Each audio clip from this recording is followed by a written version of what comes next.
Have you ever looked at someone in a position of authority and wondered, how on earth did they get there? We have all seen it. People who appear completely incompetent rise to positions of authority, while more capable individuals remain in the shadows. Consider Emperor Nero of Rome, who fiddled while the city burned.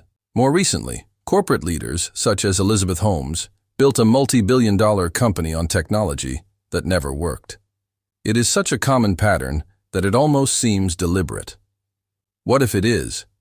What if there is a twisted logic to why the least qualified often have the most power? Today we are delving into one of history's most misunderstood political philosophers, Niccolo Machiavelli, and his brutal insights into why stupidity and power frequently go hand in hand. However, this is not just ancient philosophy. It is a psychological phenomenon that has shaped our world today. From corporate boardrooms to political offices, the uncomfortable truth is that being smart can sometimes prevent you from gaining power.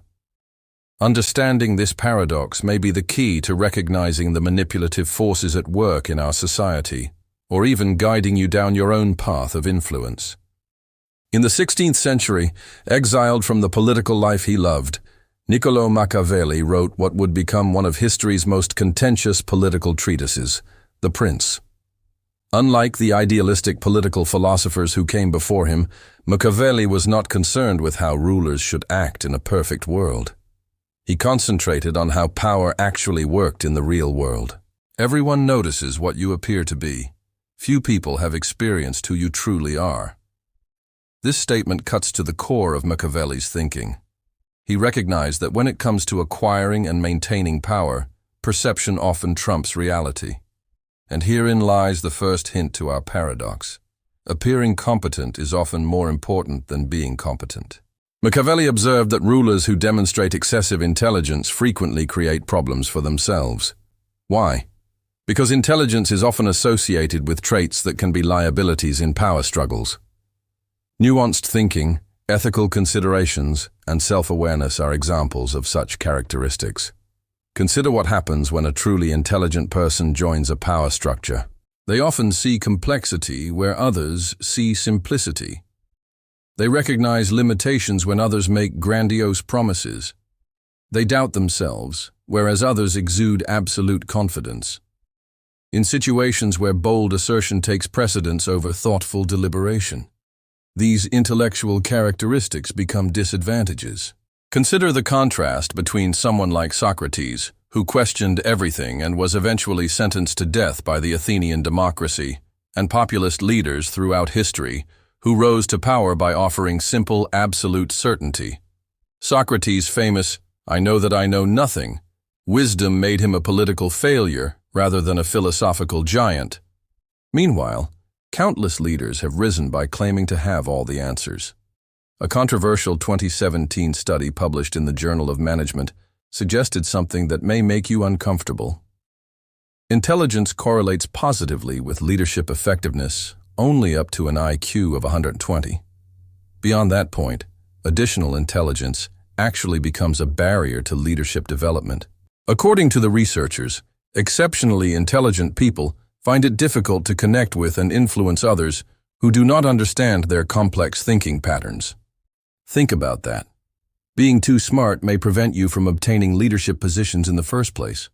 Whether or not you believe the study's findings, it forces us to reconsider what kind of intelligence is necessary for gaining power. However, raw intelligence is not the only factor involved. If intelligence can be a liability in power games, what qualities help people advance?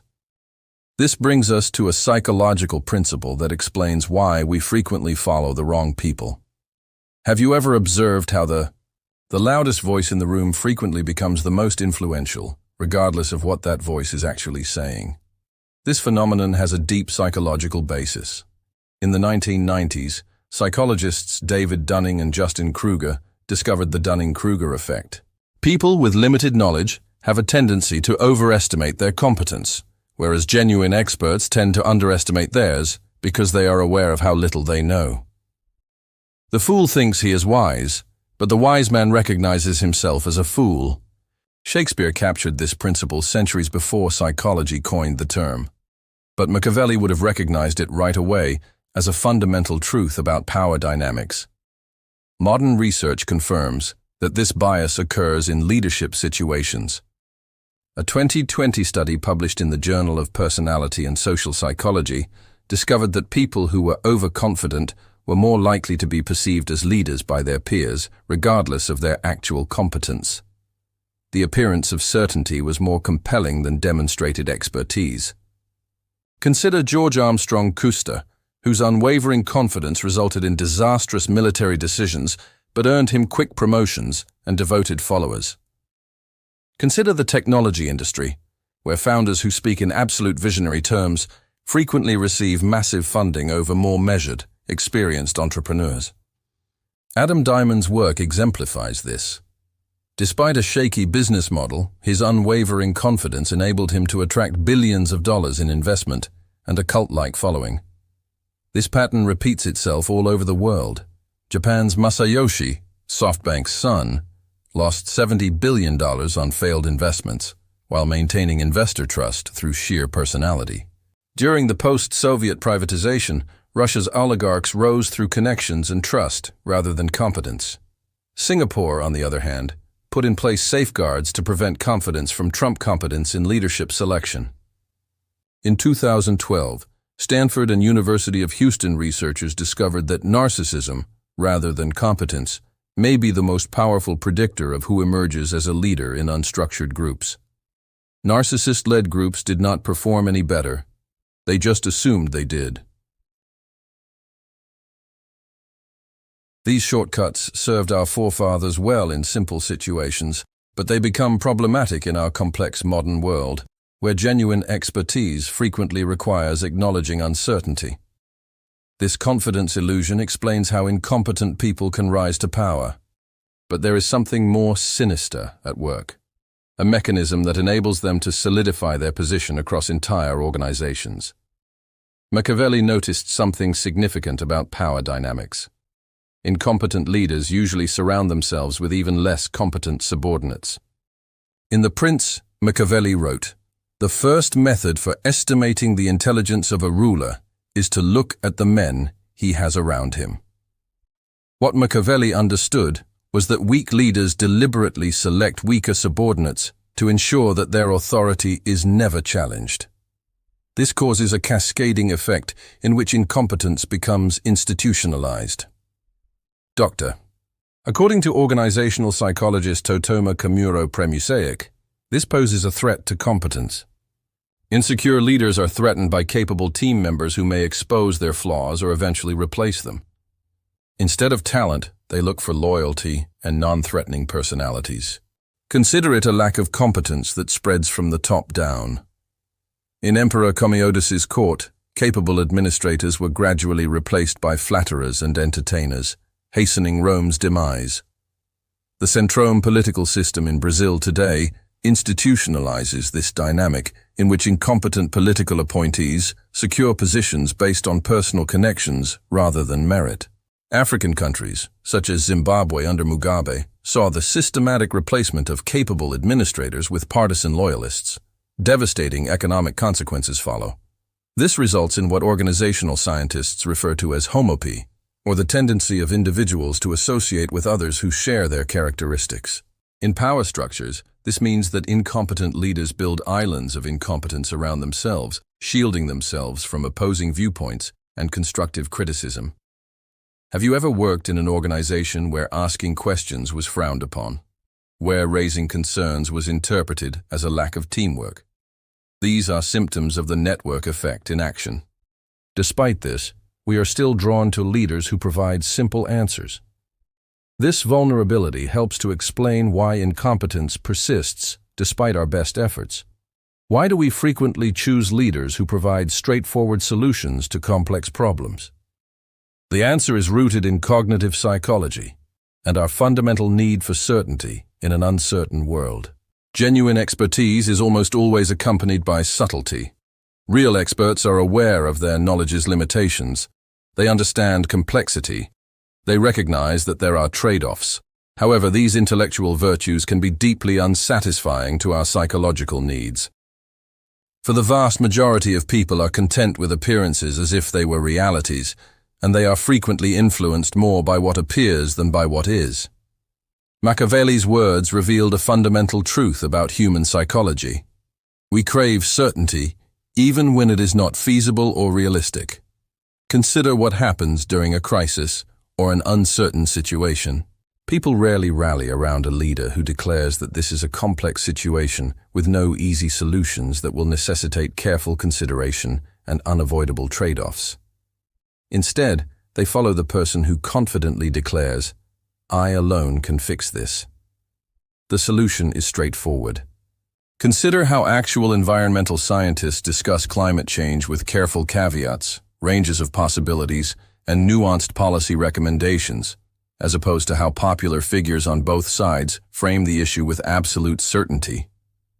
While intellectually honest, the scientific approach struggles to compete with the psychological comfort of simple narratives, particularly in healthcare debates. Actual medical experts recognize complex trade-offs in any system, whereas politicians offer simplistic solutions that promise everything with no drawbacks. Which approach is most popular among the public? The simple and certain one, regardless of feasibility. In a particularly startling 2017 experiment, Yale researchers discovered something concerning about how we process political information.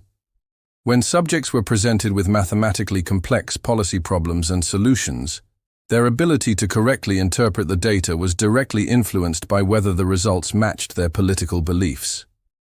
Even more strikingly, the most mathematically skilled participants exhibited the greatest bias, using their intelligence not to arrive at the correct answer, but to justify their preferred outcome. Cognitive closure is a term used by cognitive psychologists. We prefer clear answers to ambiguity. According to research, when people feel threatened or uncertain, their desire for cognitive closure increases dramatically.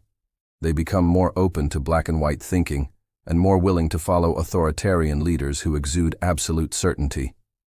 This results in a dangerous dynamic.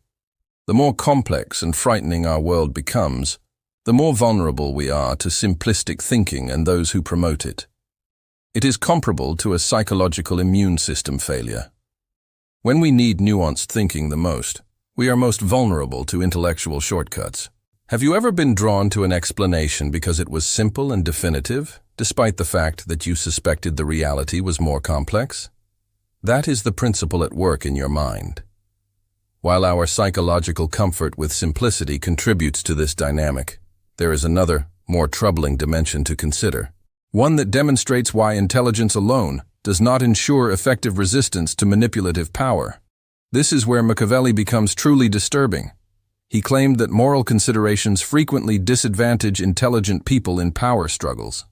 In what could be his most infamous passage, he wrote, that it is necessary for a prince who wishes to maintain his position to learn how not to be good and to use or not use this knowledge according to necessity. While intelligent people tend to develop more complex moral reasoning, this can actually impede their ability to compete for power against those unburdened by such considerations. In any competitive environment, the person willing to cross ethical lines has access to strategies that morally constrained competitors do not have. In ancient Rome, Cicero, who was brilliant and principled, eventually lost the power struggle to Caesar, who had no qualms about crossing the Rubicon, literally and figuratively, breaking norms his opponents felt bound to respect. They can make promises they do not intend to keep, deceive rivals, and exploit fears and prejudices that others refuse to touch. In modern contexts, we see ethical candidates struggling against opponents willing to use deception and character assassination. In organizational contexts, researchers at the University of British Columbia discovered that psychopathic traits like lack of empathy were positively associated with rapid advancement when combined with social charm. This pattern appears cross-culturally, from China's Shen Yu ruthless businesswoman archetype to Nordic companies, where studies show that despite cultural emphasis on collaboration, manipulative leaders often outpace their more ethical peers in terms of advancement speed, creating what game theorists call a race to the bottom. Understanding these dark dynamics may make the situation appear hopeless, but not all environments reward both incompetence and unethical behavior equally. Over time, this can transform entire systems, making unethical behavior the norm rather than the exception. Machiavelli understood that different environments reward different qualities. Some contexts naturally select for competence, while others create fertile ground for incompetence to flourish. By recognizing which conditions favor stupidity and power, we can begin to design systems that select for genuine merit. Several structural factors determine which type of environment develops. First, feedback loops and accountability structures. In environments with clear, immediate feedback about decisions, incompetence is quickly exposed. Think of a surgeon whose patients consistently die, or a bridge engineer whose structures collapse. These fields tend to select for genuine competence because failure is obvious and costly. In environments where feedback is delayed, indirect, or easily manipulated, incompetence can thrive indefinitely. Examples include political systems where outcomes can be blamed on predecessors or external factors, corporate hierarchies where results can be obscured through creative accounting, and media landscapes where entertainment is more important than accuracy. The Soviet Union's collapse was accelerated by a system that concentrated decision-making and unaccountable hands, all of which provide fertile ground for the incompetent to rise. Centralized power systems with weak checks and balances also create conditions conducive to incompetence. In contrast, Germany's dual-board corporate governance structure, which separates management from oversight, provides structural resistance to incompetent leadership. Third, information asymmetry and complexity. When success is easily measured and compared, merit tends to win. However, when goals are ambiguous or success is subjectively evaluated, style frequently wins. Machiavelli recognized that most people evaluate others based on surface impressions rather than deep understanding, especially in complex domains where few have the expertise to make informed judgments. In general, men judge more by the eye than by the hand, because everyone can see you but only a few can get in touch with you. Fourth, economic incentive structures that reward short-term performance over long-term outcomes create a fertile ground for incompetent leadership with superficial charm. The 2008 financial crisis demonstrated how incentive structures rewarding immediate profits regardless of risk fostered leadership that prioritized appearance over substance. Even in well-designed systems, incompetent leaders can still rise by employing specific psychological tactics that allow them to manipulate perception and neutralize opposition. Ask yourself in your own life which environmental factors promote competence and which allow incompetence to thrive. Understanding these structural forces can help you navigate your own path and recognize when systems are vulnerable to manipulation. Incompetent leaders do not maintain power by chance. Instead, they use specific psychological tactics to solidify their position. Machiavelli would have recognized these tactics right away. They use tribalism and identity politics to create clear in-groups and out-groups, and they turn substantive criticism into perceived attacks from enemies. When a leader successfully connects their personal identity to the group identity of their followers, this is referred to as identity fusion by psychologists. When this happens, challenging the leader feels like an attack on the group itself, and thus on the followers' own identities. Consider how cult leaders like Jim Jones or authoritarian figures throughout history cultivated us versus them mentalities. In Malaysia, former Prime Minister Najib Razak exploited ethnic divisions to maintain power despite corruption scandals. Brazil's polarization under Bolsonaro demonstrated how tribal identity can override factual reality. Incompetent leaders exhaust our cognitive resources by constantly inciting chaos, crises, and controversies, leaving little mental energy for critical analysis or organized resistance. Third, they employ what George Orwell referred to as double-think, the ability to hold contradictory beliefs at the same time.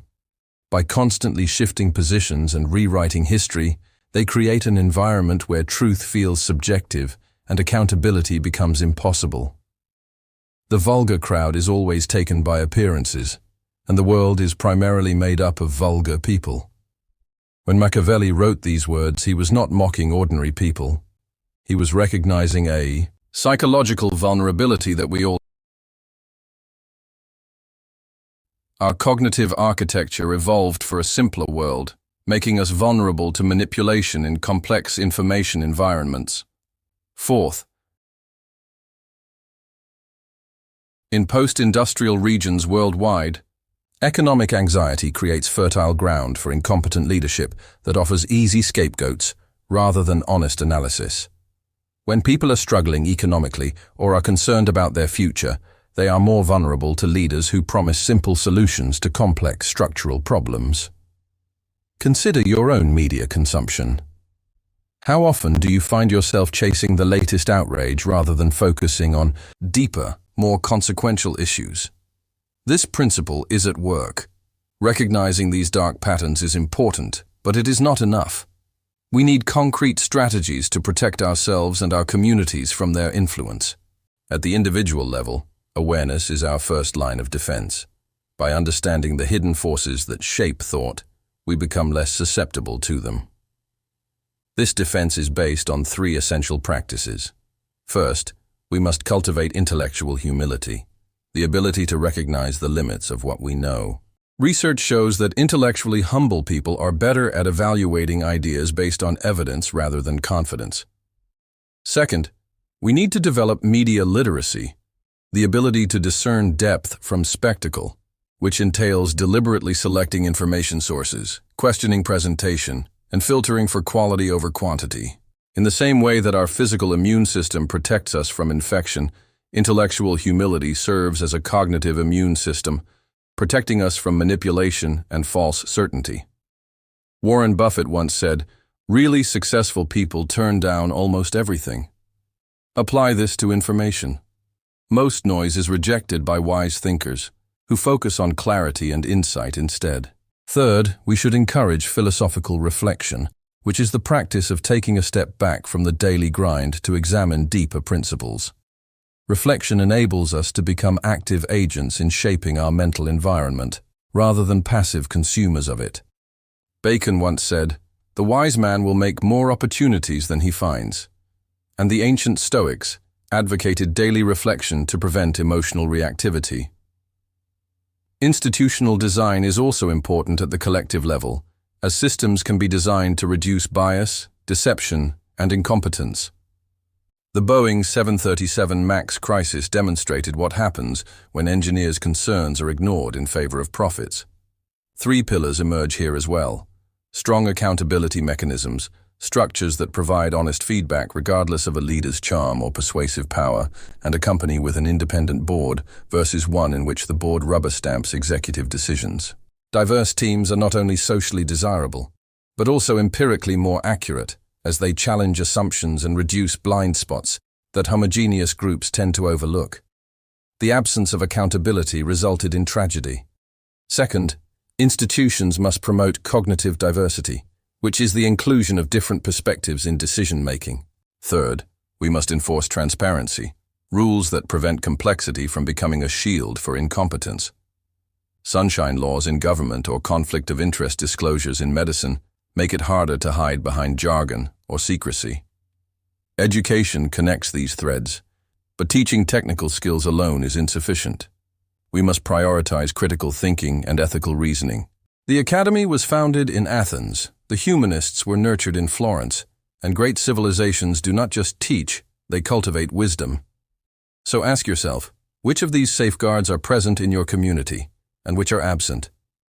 What kind of world might we create if we redesigned our systems around competence, humility, and truth? As we conclude this exploration, we return to the man who inspired it. What would Machiavelli say about our current situation? For centuries, he has been misunderstood. He was not advocating for the dark patterns he described. Rather, he believed that by understanding how power actually works, rather than how we wish it worked, we could create better governance systems. The intersection of Machiavellian political philosophy and modern psychology reveals uncomfortable truths about human nature and social systems. It is not titles that honor men, but men who honor titles. This profound observation reminds us that authority itself does not deserve inherent respect, but must be earned through worthy use. In order to create a better future, we must confront uncomfortable truths. Rather than denying the existence of these dynamics, we must gain a thorough understanding of them in order to transcend them. We must design systems that account for human vulnerabilities rather than exploiting them, and we must cultivate personal practices that strengthen our resistance to manipulation. Most importantly, it recognizes that, while stupidity can sometimes gain power, intelligence, combined with moral courage, remains our best hope for creating societies where merit truly matters. What dynamics have you noticed in your own communities? Have you seen instances where these patterns played out? Please share your thoughts in the comments section below. If you found this exploration useful, please consider subscribing and sharing it with others who might benefit from these insights. Until next time, remember that understanding the darkness does not imply surrendering to it, but rather gaining the ability to create light.